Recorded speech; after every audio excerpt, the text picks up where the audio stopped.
Expected, no, but it happened, and we didn't want that, but we got past it and finished practice. Both sides were being really competitive. It's football. It's a physical sport, so some of that stuff's going to happen, but both sides kind of caught their composure and was able to finish practice. So that's what's important there. It looked like to me you got a little bit more out of your offense today. I hope that's a fair statement. Yeah. I mean, yesterday wasn't perfect. It wasn't bad, but today was better. It was better. Their first time seeing that scheme, so it takes time to kind of get adjusted to that scheme.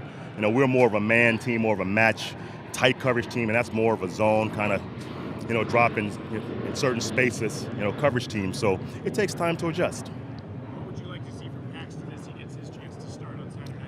I want Paxton to relax and go out and play his game. Make good decisions, move the chains, and score points. Simply as that. I don't want him to feel pressure. I want him to be himself and, be an athlete when it calls to be an athlete. Just play quarterback for us. Simple as that. I haven't seen every snap of practice, but Right. I thought Paxton had maybe his best day today. Were you impressed? Very impressed. His best day, I'm not sure, but he made 3 or 4 big-time throws today. So he looked relaxed, and hopefully that carries over to Saturday. He's got a lower back contusion. I guess he fell in practice a couple days ago. Just irritated, nothing serious at all. Brandon Marshall not in team. Is he doing okay? Or? Brandon's fine. Brandon got a rib contusion yesterday, and he's fine, just being smart. Coach, all the injuries, Yeah. quarterback stuff that's Yeah. going on.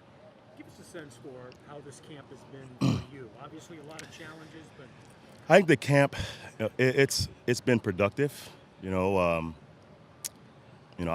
Our offensive line has gotten a lot better.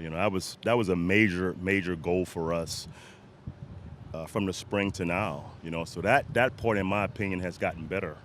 As far as the run game and protections.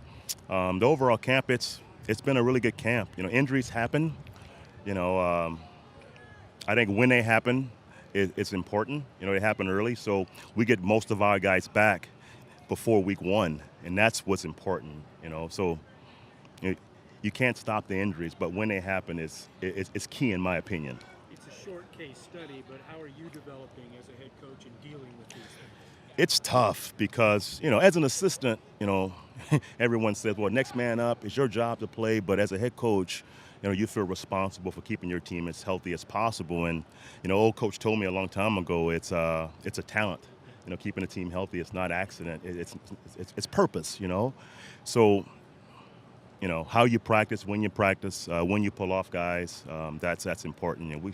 We've had some injuries where it's just been normal football contact. So some of those things you can't help, but I think how you practice is very important. Menelik's been a part of making that O-line better, but he's kind of brought that fire. But how do you have to kind of monitor that, make sure that fire doesn't become something that burns in the wrong way? Absolutely. I mean, we want to be smart bullies.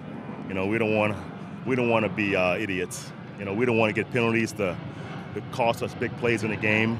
And he's an emotional guy, but he's also a tone setter, so it's a fine line.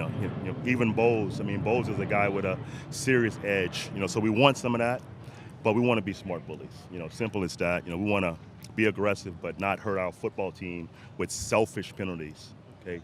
When you're fighting a guy one-on-one and that's your battle and you hurt us, that's about you, and that's selfish. We don't want that. Do you know anybody that for sure won't play on Saturday? Jamal Charles won't play, and Matt Paradis won't play. Emmanuel, I'm not sure yet. He's a little sore, but he's better today, so I'm not sure yet on him. But those 2 guys won't play. And DeMarcus Walker, he won't play. Cody, I'm not sure yet. He's feeling a lot better today, and again, if he's able to go, he will go. If he's still sore, probably not. Just being smart with those guys. But those 3 guys will definitely not play. The rest is up for debate tomorrow. Yes, his MRI came back. It came back pretty normal, but he's sore. Hopefully we can get him back in practice Monday or Tuesday, in a game week next week for Green Bay. How would you gauge your first joint practice as a head coach? How would I gauge it? Very productive. Yesterday was really good. It was organized. Both teams was compliant with the rules that we put into place. Today was a little chippy, but it's great work. It's great work for us to see a different color jersey and a different kind of scheme. on both sides of the ball. So it was very productive for us. When you see someone like Stephen Ridley, looks good in the tryout, and then he makes it translate so well to the field and runs so hard. How proud are you of You mean Stephen Ridley? Ridley? Yeah. Well, I'm not surprised, with Steven. I mean, Steven's been an NFL back. I mean, he's rushed for 1,200 yards in a season. So I'm not surprised that he is playing so well. I mean, he's healthy now, and that was Steven's issue the last couple of years. But I'm not surprised. But he's a pro's pro. I mean, he comes to work. He takes great notes. He's doing a good job for Brock. So he gets it. He gets it. And sometimes having some time off at home, allows you to kind of take a step back and kind of realize, that's a pretty good job I had. You had Vance do some punting in that last period. Yeah. Is that a certain situation, or he just is your backup punter in case something happens? He's the backup punter. Yeah. Very simple. With the number of live reps that he especially is taking in these joint practices, does that factor into how much they'll play Saturday? No. This wasn't really live. It was more thud, which is, for the D-line, it's the same. But it wasn't live. We're thinking for the first defense, at least a quarter, maybe a quarter and a half max, on both sides of the ball as far as the starters. And certain guys will play more, obviously. But for the starters, probably a quarter and a half. Okay, both quarterbacks will play their normal quarter and a half.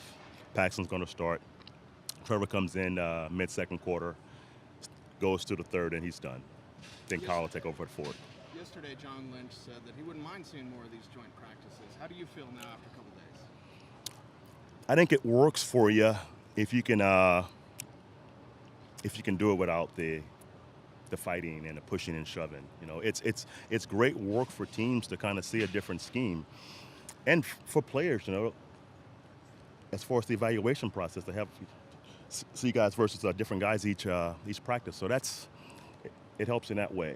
But having more than one is sometimes tough as far as travel and who you're playing in preseason. So one's good with me right now, and maybe two next year. But it's all good. Did you cut a period at the end? Did we cut a period? No, it was a walkthrough that we scheduled that we stopped. So. Khalif and Jordan, with a couple guys dinged up, got moved up Yeah. for the reps. Absolutely. They've both done good jobs. Jordan's been solid. Khalif's been really, really solid in all phases of the game. Return game, third down, slot. So he's been impressive. Would it be difficult to keep two guys with that type of body type, Khalif and Isaiah, on a 53? No. You're keeping the best players. And those guys they both have their value. In certain packages and certain return opportunities, obviously. But no, it would not be.